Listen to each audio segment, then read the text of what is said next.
So, hello and welcome everyone to another of our Food as Medicine classes. As always, with our wonderful chef and instructor Malina, who will be today teaching a Hispanic inspired dish to celebrate our Hispanic Heritage Month. And today we have some guests from MATC, so welcome everyone from MATC. We're very excited to have you with us today. We always ask that you please feel free to make any questions that you have. We try to use seasonal produce, mostly based on the food that we deliver in Core El Centro CSA program. But Malina also, she's so creative, so she always adds some unexpected ingredients and very delicious spices. So I'm pretty sure you all will enjoy this dish. And we will be posting the recorded version of this class as well as the recipe within the next 36 hours. So thank you everyone, and I'll leave you with Malina. All right, thank you. I'm just gonna adjust my camera because hopefully this will be a little bit of a better view. How's the view right now? Is that good? Yep. Okay. All right, so what I'm making for you today, first of all, welcome and thank you for joining me. I was asked to make a Latin-inspired dish, so I'm going to go with a Cuban beef picadillo with potatoes recipe. And some of the vegetables you'll be learning about today is potatoes. Let's see. Okay.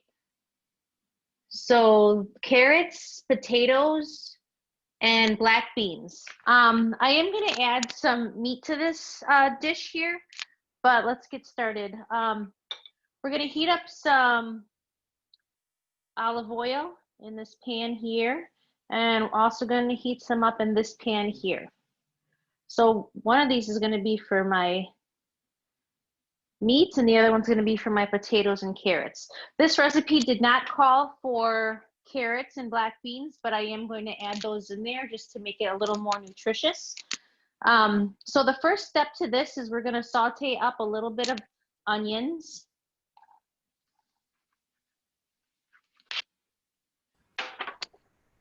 I did share the recipe on the Facebook page. So that is, they asked for 1 medium yellow onion finely chopped. And the next thing is going to be 1 medium green bell pepper. But instead of green bell peppers, I found these multicolored peppers at the store. So I'm going to use those. So Malina, what inspired you to choose this recipe? Well, when I was researching recipes, I wanted to, and I saw the ingredients for the week. So I saw that all the ingredients you sent me that I could use. And so I wanted to find something that was, you know, Latino inspired, a comfort food, something that's easy, something that anyone can make. So this was like perfect recipe. And it seems like all the ingredients you're using are, they're very rich in fiber and very colorful as well. Absolutely. I actually do not prefer the taste of the green bell peppers, although it's very nutritious for you. So I go with the red, the yellow, and the orange any chance I get. So I'm just going to kick the heat up a little bit on this. And then at the same time, I'm going to add these potatoes in there. Where did I go? All right, so potatoes are a versatile root vegetable and a staple food in many households. They are an underground tuber that grows on the roots. And potatoes are relatively cheap, easy to grow, and packed with a variety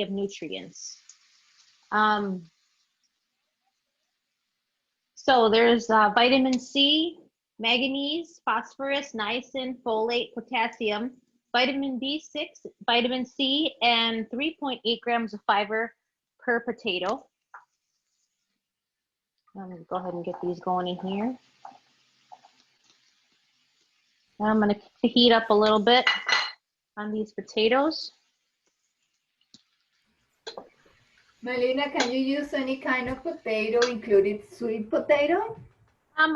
You could use a sweet potato, but I wouldn't for this recipe because it calls for raisins. So that would kind of make this recipe too sweet. But if that's something you enjoy, I definitely don't see why not.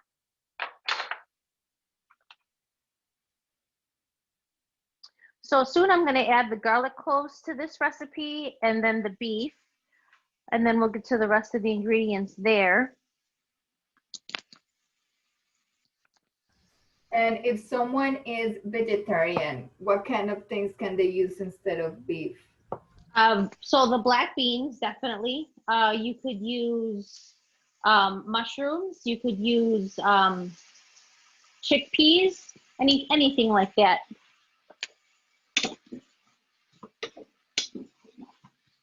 I'm also going to add these carrots in there just for a little bit of, there's just like a rustic chop on these carrots. I'm going to salt a little bit here.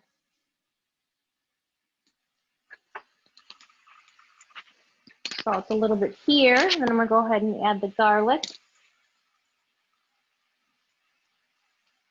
A little bit of garlic goes a long way. I love garlic though. For me, I don't think you can have too much.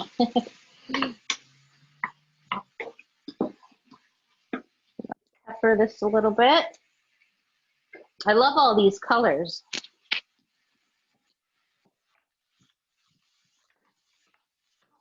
Yeah, it looks beautiful. Thank you. So potatoes are rich in compounds like flavonoids, carotenoids, and phenolic acids.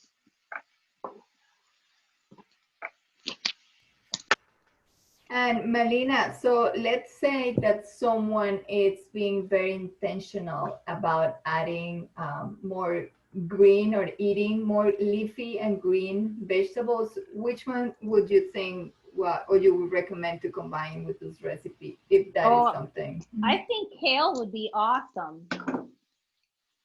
I think kale would be a great addition to this recipe.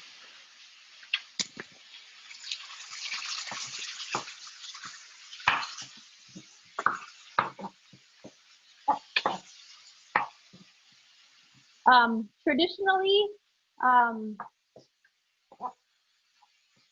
this is made with beef.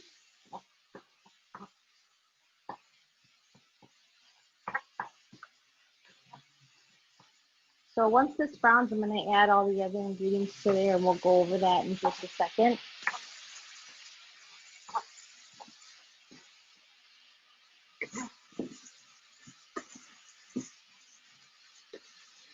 With the leftovers from this recipe, you could actually make some like chile rellenos or some empanadas with these.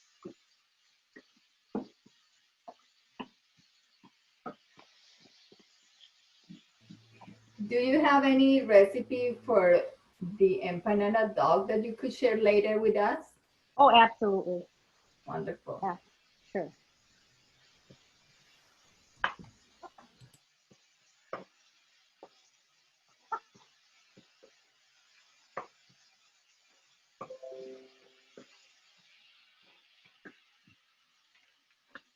All right, what else do I have here? All right, so the beans. Tell you a little bit about the beans. Lentils are a great source of vegetarian protein and can be a great addition to soups and stews. This, what we're making here, is kind of like a stew. And they have a great number of health benefits. There's 17 grams of protein per serving of beans, 15, almost 16 grams of fiber. There's folate, which is vitamin B9, manganese, copper, and thiamine, which is vitamin B1. And we're going to be using black beans today.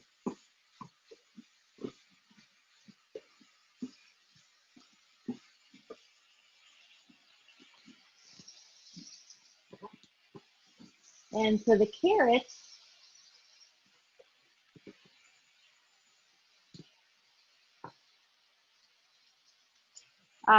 we have 2.8 grams of fiber. There's 4.7 grams of sugar, almost 10 grams of carb, not too much protein.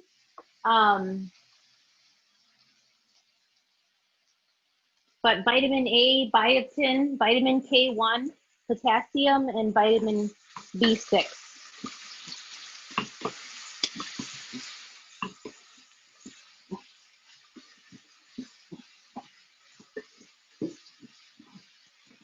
All right.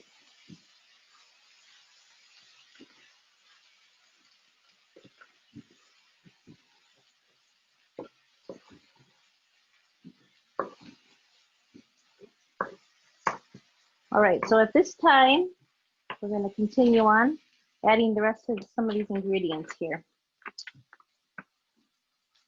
So we're going to stir in some sherry, which is similar to a white wine, but it's very distinct. And we're going to put the heat up in just a little bit. Not too much sherry, just a little bit. We're going to put the heat up because we want this sherry to reduce down. We're also going to put in the tomato sauce, which is just jarred tomato sauce. It's actually like a marinara spaghetti sauce. It wasn't just plain tomato sauce. It smells so good right now. And then we're going to add in the cumin and the oregano.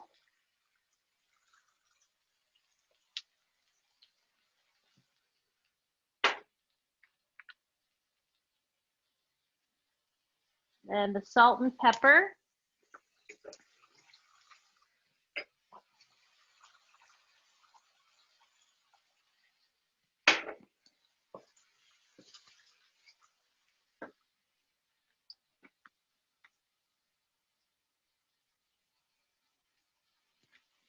I also have a bay leaf here. Oh, I did have one. There it is.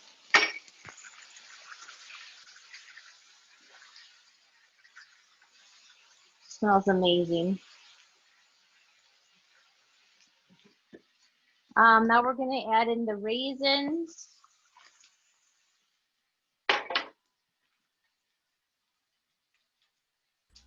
So I suppose also, Malina, that if you use sweet potatoes, then you better not use the raisins because of what you say that would be too sweet, right? Yeah. Okay. But that is a good idea. You could actually trade out one for the other. You could do the sweet potatoes instead of the raisins. That'd be nice. Mm. That'd actually be very nice.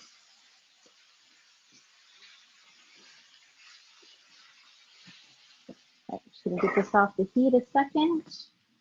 And I'm gonna check these steps real quick.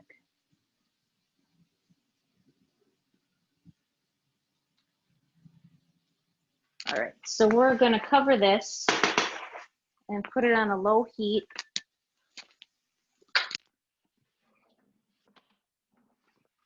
Let that reduce.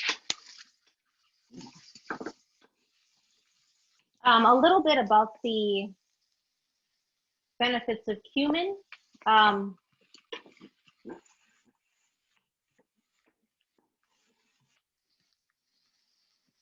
So cumin promotes digestion. It may increase the activity of digestive enzymes, potentially speeding up digestion. It also increases the release of bile from the liver, and it helps digest fats and certain nutrients in your gut. It's a rich source of iron. It contains beneficial plant compounds.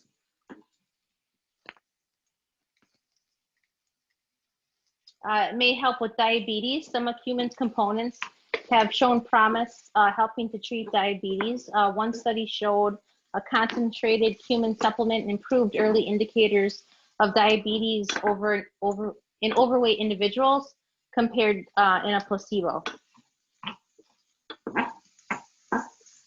So these are coming along. The potatoes are almost done here. Also, cumin may improve blood cholesterol, may promote weight loss and fat reduction. Concentrated cumin supplements have helped promote weight loss in a few clinical studies. It may prevent foodborne illnesses, and it may help with drug dependence. Our narcotic dependence is a growing concern internationally. Opioid narcotics create addiction by hijacking the normal sense of craving and reward in the brain. This leads to continued or increased use. Studies in mice have shown that cumin components reduce addictive behavior and withdrawal symptoms.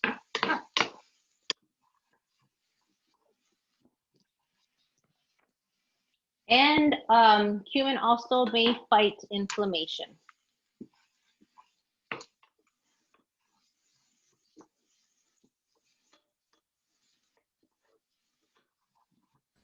Thank you for sharing that information, Malina, because cumin is a very important spice in the Indian cuisine and also a very important medicine in Ayurveda medicine, as well as turmeric. So most people know turmeric to fight inflammation and many other benefits, but cumin is as potent as turmeric for many other conditions like what you mentioned. All right, and a little bit of info about oregano.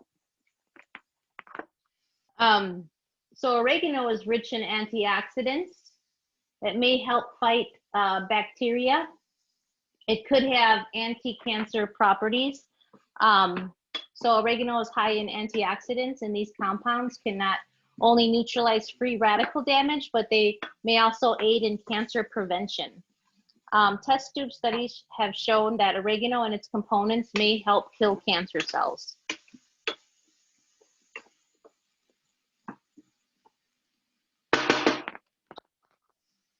Oregano may help reduce viral infection. And particularly, carvacrol and thymol are two compounds in oregano that have been associated with antiviral properties. In one test tube study, carvacrol inactivated norovirus, a viral infection that causes diarrhea, nausea, and stomach pain within 1 hour of treatment.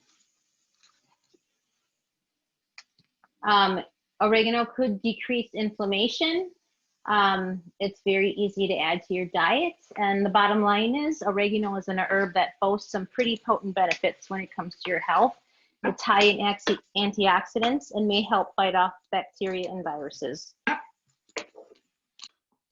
it's a super versatile herb. You can use it in Italian cooking, Mexican. Very nice.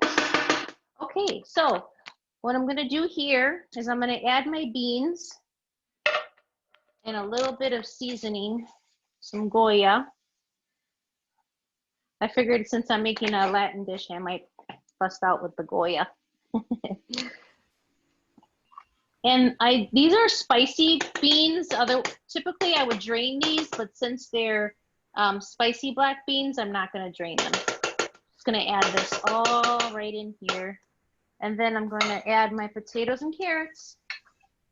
So, Malina, if you want to cook your beans from scratch, do you have any tip or suggestion for people that wants to try that? Oh yeah, absolutely. You're going to want to soak your beans overnight, and I would recommend putting them in a slow cooker and cooking them, or on the stove top, low heat and slow. pretty much for a good, 6 to 8 hours. All right. And typically this is served with, another tip for that is, for vegetarians, you could use the smoked turkey bone instead of the ham bone, instead of the fat from the pig you normally use. Since I don't eat pork actually, so we use smoked turkey bone, and that gives it a lot of flavor. A smoked turkey leg. All right, so this is it. This is the picadillo. Any suggestion to accompany this picadillo in terms of beverages and other meals? Well, it depends. If you don't drink alcohol, a nice Welch's 100% grape juice would go really nice with that in your favorite wine glass. Otherwise, red wine would pair well with this as well. Or a sherry, since it was made with sherry, that would complement it really nicely. Or if you're from Wisconsin, just a good old spotted cow. All right, so now I would like to ask the participants if there is any question about today's dish.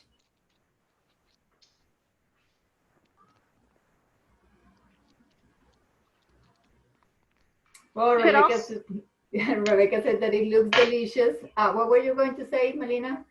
Oh, you could serve this over rice. You could garnish it with some parsley, and you can also garnish it with some oregano.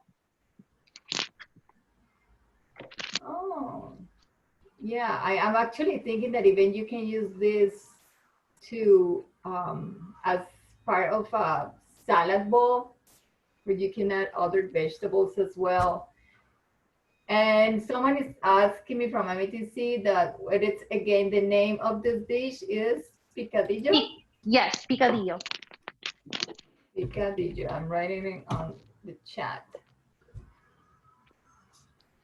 Earlier, because I wasn't sure what I was gonna make with this, so I did make a tortilla dough for me. So for later, I didn't know if you wanted me to add that into the cooking class or not, but I did make some tortilla dough. Oh, really? Yeah. So I have a couple of questions about that. So first, Rebecca is asking, where is the dish from? This is a Cuban recipe. And I did share the recipe in the group on Facebook. So I shared a link.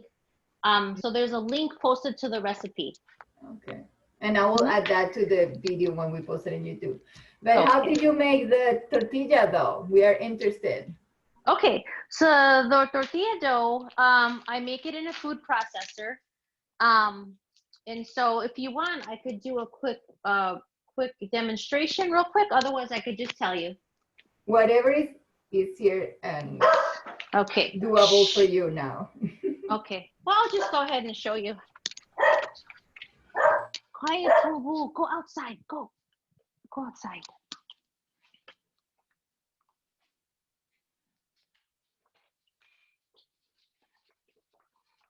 Boo-Boo's my chihuahua. She's my barker.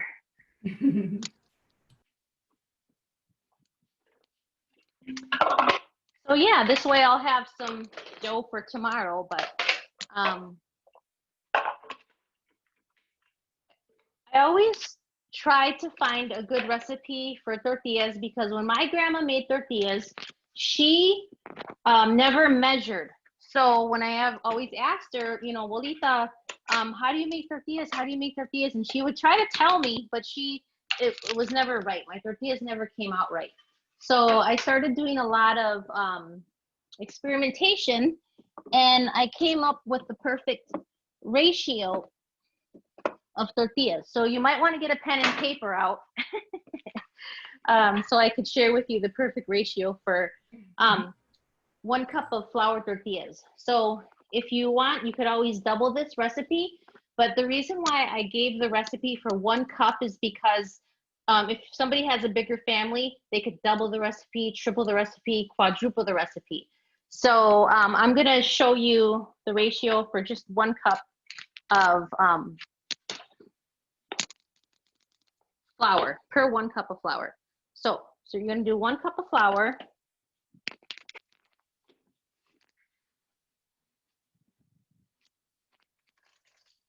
And for every 1 cup of flour, you're going to have 1.5 teaspoons of baking powder.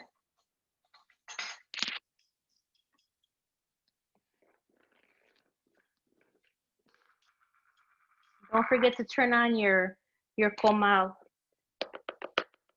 I have that heating up right now. So 1.5 teaspoon or tablespoon?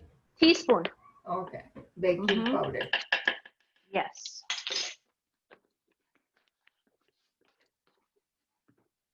A 1/2 teaspoon of salt.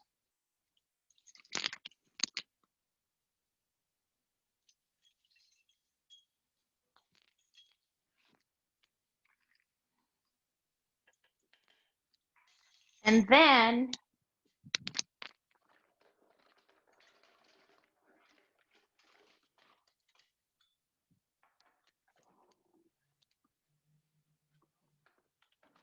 one-third cup of very warm milk. 1/3 cup of very warm milk. Do you have any preference whether it's whole, fat-free? The more fat, the better. Okay. Yeah, because the more fat, the more texture. So I'm gonna put this in the microwave for 45 seconds. Yeah, and I guess as long as you try to use organic milk, it's okay if it has some fat on it. Right. Okay, and then, oh, for the oil, you could use coconut oil, you could use olive oil, you could use lard, you can use manteca, you could use Crisco, you could use butter. Last time I made these, I used coconut oil, but for flavor, I'm going to add, this is just some leftover corn oil that I cooked some chicken in, so it has that flavor to it. Okay, so this is the process that I'm going to show you. Oh, I guess you could use grapeseed oil or avocado oil. Sure, absolutely. For a healthier option. Okay, excellent. All right, let me just go grab that milk. So if you're not using a food processor, that's okay. What you're gonna wanna do if you're not using this food processor, you're gonna wanna take a whisk and whisk the dry ingredients first. So let me do that real quick. Oops, why isn't that turned on?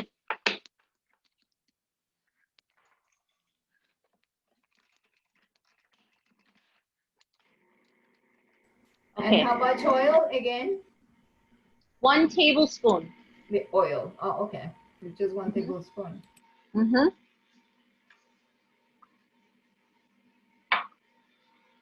All right, so if you're not using a food processor, you're going to whisk the dry ingredients, and then you're going to, with your hands, work in the oil, and you're going to work in the oil into all the flour using your fingertips like this. But since I have the food processor, I'm going to slowly add in my oil, and the food processor will incorporate, it'll cut all the fat into the flour. And this makes for a more tender and soft tortilla. You want to make sure all the fat gets some, all the flour gets some fat. All right, so now while that's going, I'm going to slowly add in my milk. And I'm going to listen to this. And once it starts coming together, I'm going to stop it immediately.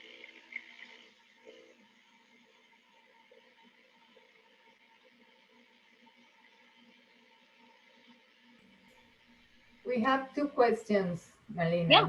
Mm-hmm. So one is also, can you use whole wheat flour instead of just white flour? Absolutely. Absolutely. And the second one is it the process similar when you want to make corn tortillas instead of flour tortillas? Nope, the process is very different because when you're making corn tortillas, you're using maseca, and you buy that in the store, and you really just add water to that. So now you're gonna knead your dough for 5 minutes with a little bit of flour, just a little bit. That might have been too much, but. And so you're gonna knead this for 5 minutes. And then once you do that, I'm sorry. So with corn, you use the cornmeal, the maseca, and just water.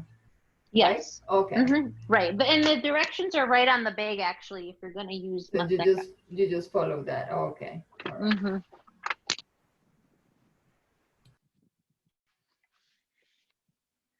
So yeah, other than that, you just roll these out and heat them up on the pan, and you got your tortillas. So you have to show your technique to make the nice shape. Sure. At least for one. Yeah. So you have to let this dough rest for a half hour. After you knead it for 5 minutes, you have to let it rest. So I have dough here that's already rested, but I want to get this kneaded.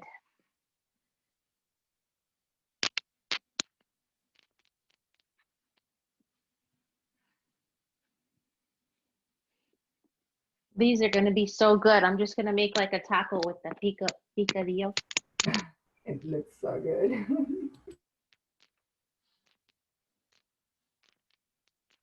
You can always stop over. I'll fix you a plate to go. Next time. Okay. I always tell my students that because the other day I made a banana cream pie. I did a demonstration, and then I made another I made a Dutch rhubarb and pear pie with walnuts and cranberries. And I'm like, what am I going to do with all this food? So I'm like packing it up and giving it to neighbors. Wow, I wish I could be your neighbor. So Malina, you are currently teaching. Where are you currently teaching? Nathan Hale High School. Oh, wonderful. I went to MATC. I graduated from MATC's culinary management program. Oh, right. Okay, that's good. So now I'm gonna trade. So here, this dough right here is 2 cups of flour right there. So, and that recipe, when you double the recipe, it makes a dozen tortillas. So, you kind of get used to the rolling technique. Just make a perfect little ball, and you kind of flatten it out a little bit.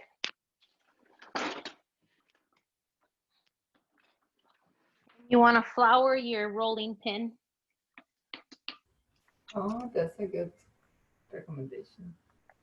And take your time with this, and honestly, it does not have to be perfect. I mean, it's always nice when they come out round, but it does not have to be. So I just go 1, 2, flip, 1, 2, flip. And every time I flip it a notch, a degree. I think it's, how many degrees is that? Just clockwise, just 1 time. I like my tortillas a little thick, so I don't roll them out too much, but that's kind of nice. It's a little bit thick. And then I just plop it down there. Hopefully that's hot enough. Did you add any oil to the pan or just? Nope, Zero? You don't add any oil, or 0 oil.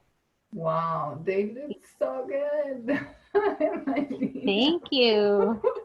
My mouth is watering now. So see that's bubbling up there a little bit. And what Mhm. I like to do as soon as I get it off the comal, I like to butter it. Yeah.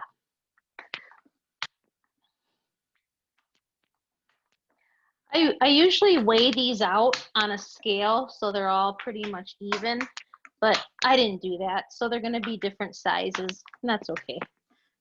Who's picky, right? So I'm gonna flip it.